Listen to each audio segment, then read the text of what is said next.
ಒಂದು ದಿವಸ ಕೇಳೇ ಬಿಟ್ರು ಒಬ್ಬರು, ಅಲ್ಲ ನೀವು ಯಾವಾಗಲೂ ಅಳುತ್ತಿರ್ತೀರಲ್ಲ ಯಾಕೆ? ಅವ ಹೇಳ್ದ, ಈ ಹುಡುಗರು ನೋಡಿ ನಂದ ಲಗ್ನ ನೆನಪ.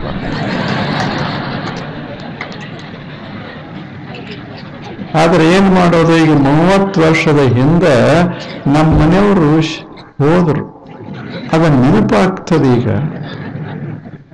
ನೆನಪಾಗಿ ಹೋದ್ರಲ್ಲ ಅಂತ ಕಣ್ಣೀರು ಬರ್ತಾವ, ಆನಂದದ್ದಲ್ಲ.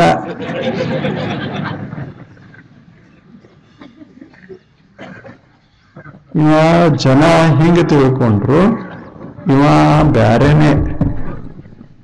ಹಳೆದು 30 ವರ್ಷದ ಹಿಂದೆ ಹೆಂಡತಿ ತೀರ್ಕೊಂಡಿದ್ದು ಇವ ಪ್ರತಿ ಲಗ್ನದಾಗನು ನೆನಪು ಮಾಡಿಕೊಂಡು ಅಳ್ತಾನಂದ್ರೆ ಇದ್ಯಾವ ಜೀವನ? ಯಾವ ಜೀವನ? ಇವು ಹಳೆದು ಆಗಿ ಹೋಗ್ಯದು, ಇನ್ನೇನ್ ಮಾಡ? ಏನ್ ಮತ್ ತರಕಾಗ್ತದೆ ಹೇಳು?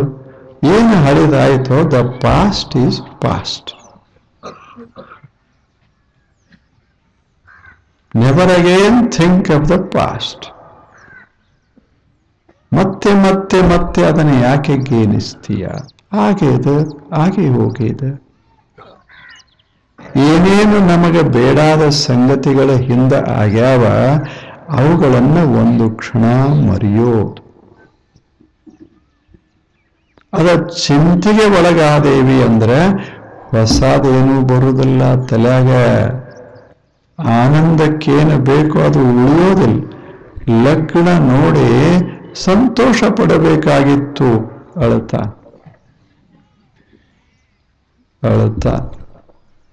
ಹಿರಿಯಾರಪ್ಪ ಅವರು ಬಹಳ ಹಿರಿಯರು, ಅವ್ರಿಗೆ ಅಂತಃಕರಣ ಬಹಳ ಅಂತ ನಾವಂತೇವಿ, ಅವಂದು ಬ್ಯಾರೇನೆ. ಅದೆಲ್ಲ ಕ್ಷಣ ಮರೆಯೋದು. ಏನಾಗ್ಯದ ಹಿಂದೆ ಹಾಗೆ ಹೋಗ್ಯದ. ಇನ್ನು ಕೆಲವರು ಮುಂದೊಂದು ನಾಳೆ ನಮ್ದು ನೌಕರಿ ಹೋದ ಬಳಿಕ ನಮ್ಮ ಗತಿ ಹೆಂಗ? ಮುಂದೆ ಇನ್ನ ನೌಕರಿ ಹೋಗೋದು 20 ವರ್ಷದ. ಈಗ ಚಿಂತೆ ಏನ್ ಮಾಡೋದು? ಹಿಂಗ ನಾವು ಮುಂದಿನದನ್ನ ನೆನೆದು ತಾಪ್ ಮಾಡ್ಕೊಳ್ಳೋದಾದರೆ, ಹಿಂದಿನದನ್ನ ನೆನೆದು ತಾಪ್ ಮಾಡ್ಕೊಳ್ಳೋದಾದ್ರೆ ಈ ಕ್ಷಣ ಹೆಂಗ್ ಚಂದಿರ್ತದೆ? ಈ ಕ್ಷಣ ಹೆಂಗ್ ಚಂದ? ಈಗೇನದ ಇದೇ ಕ್ಷಣದಾಗ ಸಂತೋಷ ಪಡೋದು. ಈ ಕ್ಷಣದಾಗ ಕೈಯೊಳಗೆ ರೊಟ್ಟಿ ಅದ, ರೊಟ್ಟಿ ಮೇಲೆ ಒಂದಿಷ್ಟು ಮೊಸರ ಹಿಂಡಿ ಹಾಕಿ ಕೊಡ್ತಾರೆ, ಮಸ್ತಾಗಿ ಉಣಬೇಕು. ಇವಾಗ ಹಿಂದೆ ಊಟ ಮಾಡಿದ ಹೋಳಿಗೆ ನೆನಪಾದ್ರೆ ಗತಿಯ. ಬಹಳ ವಿಚಿತ್ರದ ಎಂದ ಹೋಳಿಗೆ ನೀಡ್ಯಾರ, ಇವ ವಿಚಾರ ಮಾಡ್ತಾನ ಮುಂದ ಹೆಂಗ? ದಿನ ಹೋಳಿಗೆ ನಮ್ಗೆ ಯಾರು ಮಾಡೋರು? ನಾಳೆ ರೊಟ್ಟಿ ತಿನ್ಬೇಕಾಗ್ತದಲ್ಲ, ಹೆಂಗ್ ಮಾಡೋದು? ಹಿಂಗ ಮುಂದಿನದು ವಿಚಾರ ಮಾಡಿ ಹೋಳಿಗೆ ರುಚಿ ಹೋಯ್ತು, ಹಿಂದಿನದು ವಿಚಾರ ಮಾಡಿ ರೊಟ್ಟಿ ರುಚಿ ಹೋಯ್ತು. ಮತ್ತು ಇರುದ ಎರಡು ಅದಾವು, ಒಂದು ಹೋಳಿಗೆ ತಿನ್ನೋದು, ಒಂದು ರೊಟ್ಟಿ ತಿನ್ನೋದು. ಎರಡೂ ರುಚಿನೇವಾದ ಬಳಿಕ ಆನಂದ ಏನಿರ್ತದೆ? ಏನು ಕೈಯೊಳಗಿರ್ತದೆ ಅದನ್ನೇ ಮಿಷ್ಟಾನ್ನ ಮಾಡಿ ಆನಂದ ಪಡಬೇಕು ಮನುಷ್ಯ. ಚಿಂತೆ ಅದನ್ನ ಕೆಡಿಸ್ತದೆ, ಅದನ್ನ ಕೆಡಿಸ್ತ. ಈ ಕ್ಷಣ ಸುಂದರಗೊಳಿಸಬೇಕು ಮನುಷ್ಯ. ಹಾಗೆ ನಿಶ್ಚಿಂತ ಭವ. ಒಂದಿಷ್ಟು ಚಿಂತೆ ಕಡಿಮೆ ಇರಬೇಕು ಮನುಷ್ಯಗೆ, ಸ್ವಲ್ಪ ಇರಬೇಕು, ಒಂದು ಸ್ವಲ್ಪ. ಆವಾಗ ಒಂದಿಷ್ಟು, ಇವಾಗ ಒಂದಿಷ್ಟು ಸಣ್ಣ ಪುಟ್ಟ ಚಿಂತೆಗಳಿರಬೇಕೇ ವಿನ ಜೀವನವನ್ನೇ ಕೆಡಿಸುವಂಥ ಚಿಂತೆಗಳು ಇರಬಾರದು.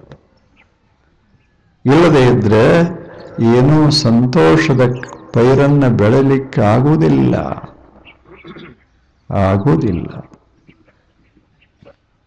ಹೇಳೋದಿಲ್ಲೇನು? ಆಗೋದು ಆಗಿದ್ದು ಆಗಿ ಹೋಗ್ಯದು. ಬರೋದು ಏನ ಬಂದಿಲ್ಲ, ಆಗಿದ್ದು ಹಾಗೆ ಹೋಗ್ಯದ, ಈಗಿಲ್ಲ. ಬರೋದಿನ ಬಂದಿಲ್ಲ, ಇರೋದು ಬಹಳ ಮಹತ್ವದ್ದು. ಅದನ್ನ ನೋಡಿ ಆನಂದ ಪಡು. ಆಯಿತು, ನಿನ್ನೆವರೆಗೆ forget the past, not to think too much of the future, and live and enjoy the present. ಹೋಗಲಿ ಬಿಡು, ಹಿಂದಾಗಿದ್ದಾಗಿ ಹೋಯಿತು, ಮುಂದೆ ಬರೋದು ಇನ್ನ ಬಂದೇ ಇಲ್ಲಲ್ಲ, ಯಾಕೆ ಚಿಂತೆ ಮಾಡೋದು? ಈಗೇನದ ಇದನ್ನ ಅನುಭವಿಸೋದು ಮಧುರವಾಗಿ. ಹಾಗೆ ಮನುಷ್ಯ ಬಾಳಬೇಕಾಗ್ತದೆ. ಈ ಚಿಂತೆ ಅನ್ನೋದು ಅದನ್ನ ಕೆಡಿಸ್ತದೆ. ಈ ಚಿಂತೆ ಬರೇ ಸಾಮಾನ್ಯರನ್ನೆಲ್ಲ, ಬಹಳ ದೊಡ್ಡ ದೊಡ್ಡವ್ರನ್ನೆಲ್ಲ ಮುಗಿಸ್ಯದ. ದೊಡ್ಡವ್ರನ್ನೆಲ್ಲ ಅನುಗಾಲ ಚಿಂತೆ ಜೀವಕ್ಕೆ, ಅನುಗಾಲ ಚಿಂತೆ ಜೀವಕ್ಕೆ. ಇದ್ದರೂ ಚಿಂತೆ, ಇಲ್ಲದೆ ಇದ್ದರೂ ಚಿಂತೆ. ಇದ್ದರೂ ಚಿಂತೆ, ಇಲ್ಲದಿದ್ದರೂ ಚಿಂತೆ. ಲಗ್ನಾದ ಚಿಂತೆ ಶುರುವಾಯಿತು, ಡೈವೋರ್ಸ್ ಮಾಡಿಕೊಂಡ ಮತ್ತೆ ಚಿಂತೆ ಶುರುವಾಯಿತು. ಇಲ್ಲೇ ವಿಚ್ಛೇದ ಮಾಡಿಕೊಂಡ, ಇದು ಚಲೋ ಇಲ್ಲ ಅಂತ ವಿಚ್ಛೇದ ಮಾಡಿಕೊಂಡ. ಮುಂದೊಂದು ಲಗ್ನಾದ, ಇವ್ರಿಗಿಂತ ಭಾರಿ ಅವರು.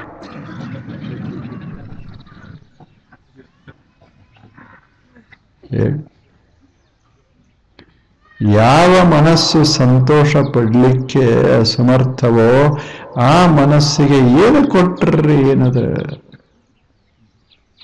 ಮೊದಲ ನಮ್ಮ ಮನಸ್ಸನ್ನು ನಾವು ತಿದ್ದುಕೊಳ್ಳದೆ ಇದ್ರೆ ಈ ಜಗತ್ತು ನಮಗೆ ಸುಖ ಕೊಟ್ಟೀತು ಅಂತ ಎಲ್ಲದ? ಎಲ್ಲದ? ದೃಷ್ಟಿಕೋನ ಇತ್ತು. ಮನುಷ್ಯ ಆನಂದವಾಗಿ ಬದುಕೋದನ್ನ ಕಲ್ಕೋಬೇಕಾಗ್ತದೆ. ಅದಕ್ಕೆ ಅಡೆತಡೆ ಯಾವುದು ಅಂದ್ರೆ ಚಿಂತೆ ಮಾಡೋದು ಅನ್ನೋದೆಲ್ಲ. ಸುಮ್ಮನೆ ಒಣ ಚಿಂತೆ ಅಂತಾರೆ ಹಳ್ಳಿಯವ್ರು, ಭಾಳ ಜಾಣ್ರು. ಈಗ ನಿಮ್ದು ಹಳ್ಳಿನೇ ಇದೆ, ದೊಡ್ಡ ಪಟ್ಟಣ ಸೌದತ್ತಿ. ಏನಂತಾರೆ? ಒಣ ಚಿಂತೆ ಮಾಡಿ ಮಾಡಿ ಸ್ವರ್ಗನಿಮ ಅಂತ. ಅಂದ್ರೆ ಉಣ್ತಾನ ತಿಂತಾನ ಚಿಂತೆ ಮಾಡಿ ಸ್ವರ್ಗಾನ. ಒಣ ಚಿಂತೆ ಅಂದ್ರೇನು? ಏನೂ ಉಪಯೋಗ ಇಲ್ಲ, ಸುಮ್ಮನೆ ಚಿಂತೆ ಮಾಡ್ತಾರೆ, ಏನೂ ಇಲ್ಲ. ಹೀಗ ನಾವು ಮಾಡ್ಕೋತು ಹೋದೇವಿ ಅಂದ್ರೆ ಬದುಕಿನಲ್ಲಿ ಏನನ್ನ ಪಡಿಲಿಕ್ಕಾಗ್ತದೆ ಹೇಳಿ? ಏನು ಪಡಿಲಿಕ್ಕಾಗ್ತದೆ? ಒಂದು ಮನೆ ಇತ್ತು. ಆ ಮನೆಯಲ್ಲಿ ದಂಪತಿಗಳು ಸಣ್ಣವರು, 20-25 ವರ್ಷದ ವಯಸ್ಸು. ಒಬ್ಬರಿಗೆ 20-25, ಅವರಿಗೆ ಇಂಥ ವಯಸ್ಸು. ಬಹಳ ಅನ್ಯೋನ್ಯವಾಗಿದ್ದವರು. ದೊಡ್ಡ ಮನೆ, ಶ್ರೀಮಂತರು.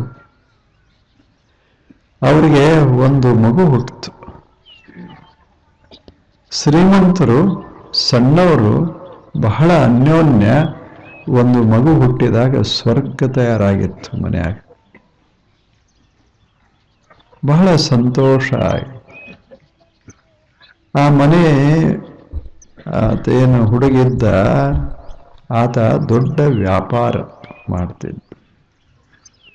ಒಂದು ದಿವಸ ಹೆಂಡತಿಗೆ ಹೇಳಿದ, ನಾನೊಂದಿಷ್ಟು ದೂರ ಹೋಗಬೇಕಾಗ್ಯದ ವ್ಯಾಪಾರಕ್ಕಾಗಿ, ನೀನು ಮನೆಯನ್ನ ಚೆನ್ನಾಗಿ ನೋಡ್ಕೋ, ಈ ಮಗುವನ್ನ ನೋಡ್ಕೋ ಅಂತ ಹೇಳಿ ಹೋದ.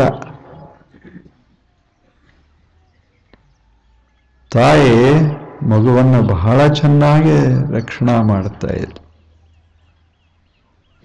ಒಂದು ದಿವಸ ಮಗುವಿಗೆ ಜ್ವರ ಬಂತು. ಈಗ ನಂಗೆ ಫೋನ್ ಇರಲಿಲ್ಲ, ಈಗ ನಂಗೆ ವಿಮಾನಗಳು ಇರಲಿಲ್ಲ.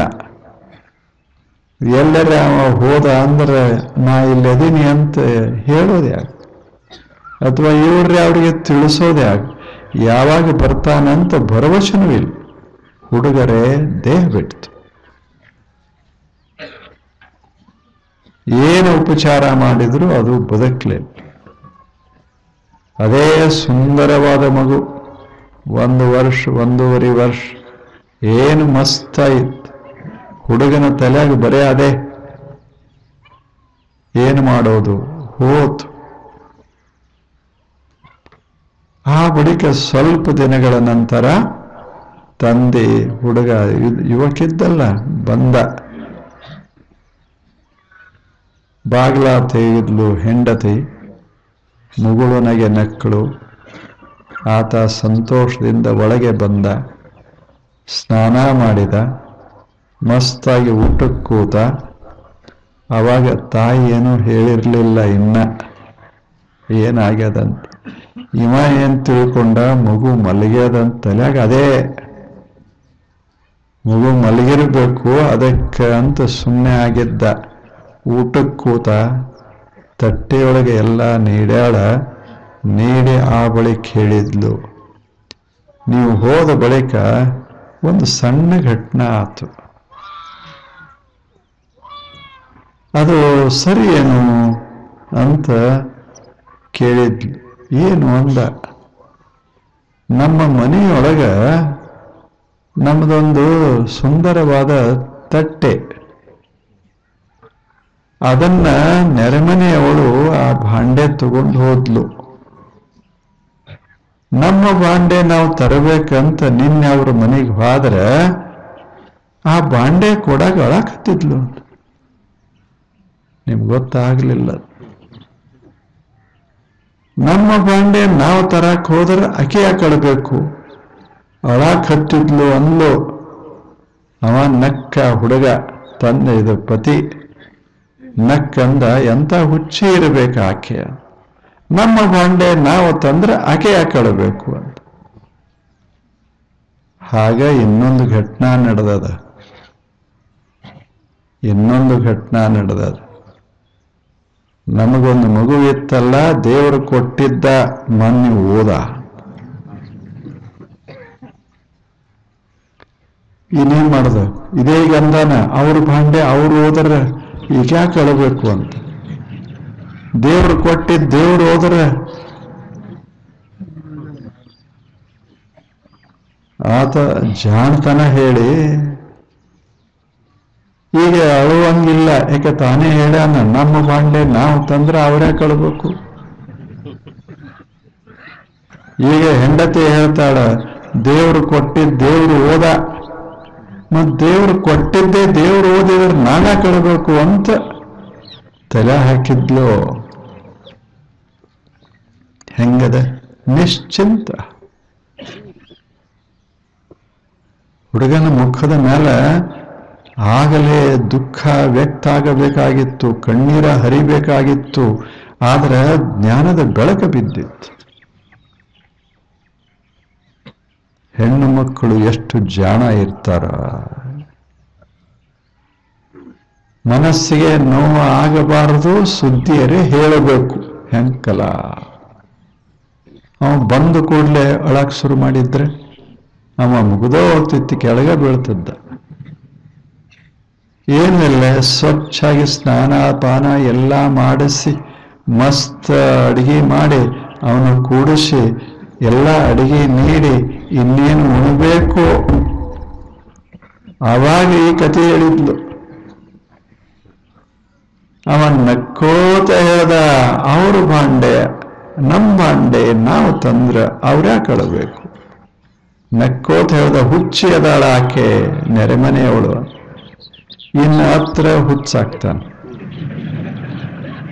ತಾನೇ ಹೇಳ್ಯಾನ, ನಾನು ಅವ್ರ ಬಂಡೆ ಅವ್ರು ಹೋದ್ರೆ ನಾವು ಅಳಬಾರ್ದಲ್ಲ. ಹಾಗ ಯಾರು ಕೊಟ್ಟಿದ್ರು ಅವರು ಹೋದ್ರು, ನಾನಾ ಕಳೋದು. ಕೊಟ್ಟವ್ರಿಗೆ ನಾವು ತಿರುಗಿ ಕೊಡಬೇಕು. ಬೇಡ್ದಾಗ ಅವ್ರದೇ ಇದ್ದ ಬಳಿಕ ಬಳಸಿಕೊಳ್ಳೋದದ. ನಮಗ ಅವ್ರು ಬೇಡಿದ್ರು ಅಂದ್ರೆ ತತ್ಕ್ಷಣ ಕೊಡಬೇಕು. ಕೊಡುವಾಗ ಅಳೋದಲ್ಲ, ಕೃತಜ್ಞತಾ ಸಲ್ಲಿಸಬೇಕು. ಭಗವಂತನೇ, 1-2 ವರ್ಷ ಮಗುವನ್ನ ಕೊಟ್ಟಿ ಅಷ್ಟೇ ನಾವು ಸಂತೋಷ ಪಟ್ಟೇವಿ. ಆಯಿತು, ನಿನ್ನ ವಸ್ತು ನೀನು ಓದಿಯಲ್ಲ. ಇದು ತತ್ ಅಧ್ಯಾತ್ಮ. ನಿಶ್ಚಿಂತತೆಯ ವಿಧಾನ ಇದು. ಹೇಳಿ ಎಷ್ಟು ಚಲೋ ಇಲ್ಲ ಇದು? ಇನ್ನು ಜಗತ್ತಿನಲ್ಲಿ ಇದನ್ನು ತಪ್ಸಕ್ ಬರ್ತದೆ. ಎಷ್ಟೋ ಸಂಗತಿಗಳದಾವ, ಅದನ್ನೇನು ತಪ್ಪಿಸ್ಲಿಕ್ಕೆ ಬರ್ತದ? ನಡೀತಾನೇ ಇರ್ತಾವ. ನಾವು ಬಂದೇವಿ, ನಾವು ಹೋಗವ್ರದೇವಿ. ಚಿಂತೆ ಯಾಕೆ? ಅಶೋಚಾನ್ ಅನ್ವಶೋಚಸ್ಥಂ ಪ್ರಜ್ಞಾವಾದಾಂಶ್ಚ ಭಾಷಸೆ ಗತಾಸು ನಗತಾಸೂಶ್ಚ ನಾನು ಶೋಚಂತಿ ಪಂಡಿತಾಃ. ಏನ ಮಾತು? ವ್ಯಾಸ ಮಹರ್ಷಿ ಬರೆದ ಮಾತು. ಯಾಕೆ ದುಃಖ ಮಾಡೋದು? ಹೇಳಿ. ಮಾಡಬಾರದ ವಿಷಯಗಳಿಗಾಗಿ ದುಃಖ ಮಾಡ್ತೀಯಲ್ಲಪ್ಪ. ಇವೆಲ್ಲ ನಡೆಯೋದು. ಬಂತು ಹೋತು. ಸೂರ್ಯ ಮುಳುಗುತ್ತಾನ ಅಂತ ಅಳಕತ್ತ. ಸೂರ್ಯ ಉದಿಶಾನಂದಾಗ ಮುಳುಗಾಕಬೇಕು. ಮುಳುಗ್ತಾನಲ್ಲ ಅಂತ ಅಳ್ಕೋತು ಕುಂತಿದ್ದ. ತಾಯಿ ಹೇಳಿದ್ಲು, ಅಳಬೇಡ, ಮಲ್ಕೋ, ನೀವು ಹೇಳುವುದರಾಗೆ ಮತ್ತೆ ಬರ್ತಾನ. ಹಿಂಗ